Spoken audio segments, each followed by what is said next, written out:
সব নিয়ে গেছে, সব স্বর্ণ রূপা সব তো নিছেই। আমি যে সেদিন টাকা উঠাই আনছি যে ঈদ আসছে, বাজার করুন, স্কুলের বেতন দিব, প্রাইভেটের বেতন দিব, আমার বাচ্চা পড়ে, আমার বাচ্চা অসুস্থ, ডাক্তারের কাছে নিয়ে যাব। ঘুম থেকে উঠে এদিকে আসছি আর দেখি তাকাইছি আদি ঘরের দরজা খোলা, বিড়াল ওখানে, আলমারি খোলা, আলমারির থেকে ভিতরে যা আছে সব বাইরে বের করা, আলমারির ড্রয়ার গুলা এখানে ফালানো, ছিল।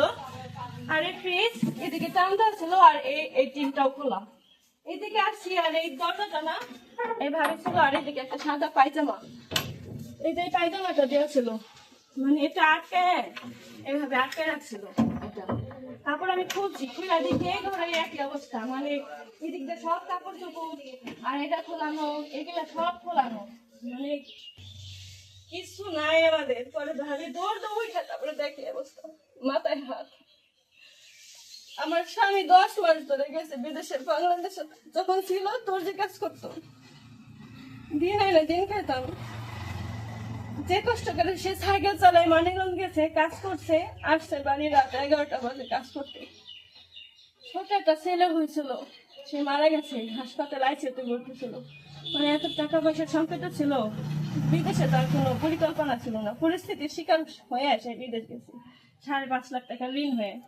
এই 10 মাস যাবত গেছে, 2 মাস ধরে বেতনও দিতেছে না, শুধু আমার খাবার খরচ যে পোলাপান নিয়ে থাকি, খাবার তো খাওয়াতে ওদেরও শরীর ভালো না।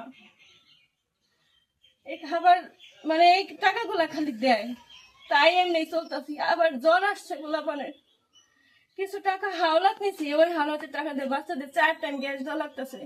বিয়ের মধ্যে আমার শোনা হয়েছে, আমার গলার মালা, হার, হাতের চোর, মোটা চোর, হাতের আংটি, আমার মেয়ের চেন, আমার সামনের চেন, 2টা চেন, আর কানের দুল, রূপার জিনিস, টাকা আছিল ওখানে, ওগুলো নিয়ে গেছে, কিছু নেই।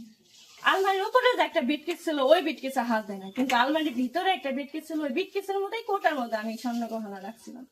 ওই গহনাগুলো ওই টাঙ্কির ওইখানে নিয়ে তার ভাঙিয়ে তারপর ওরা নিয়ে ঘরে শুয়ে আসছিলাম, তখন সকালবেলা আমি উঠি নাই। আমার জালে এসে দরজা আটকানো ছিল, এইটা পুরোটাই লাগানো ছিল। পরে ডাইকে উঠাইছে, আমি উঠে পরে মরছি। উঠে দেখি আমার সব এলোমেলো, কোনো কিছুই নাই। তখন আমি কান্না করছি, আমি কি এমন হইলো।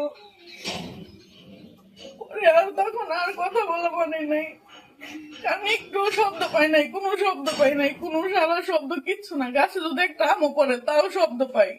সব নিয়ে গেছে, সব স্বর্ণ রূপা সব তো নিছেই।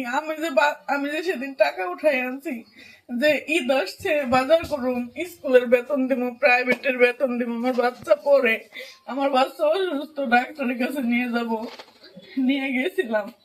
এখন মনে করেন এক পা কাঁচা মরিচ্ছে কিনা, ওই টাকাটাও মনে করেন যে আমার ঘরে নাই। এর ভিতরে সালামি দিছে, সেই টাকাটাও নিয়ে গেছে। আমি ডাক্তারের কাছে যাবো, তাই কয় স্বর্ণের জিনিস খুলে রেখে দেবো লাগে, মেয়ের কানের দুটাও খুলে রেখে গেছে, সেইটাও নিয়ে গেছে। আমার মেয়ে প্লাস্টিকের একটা ব্যাংকে টাকা জমাইছে, ছোট মানুষ, সেইটাও নিয়ে গেছে।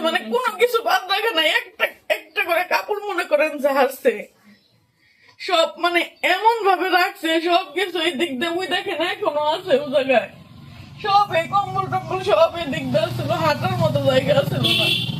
কাছে চাই, সবার কাছেই চাই, সরকারের কাছে চাই যে যারা এটা জানে কঠোর একটা ব্যবস্থা নেয়।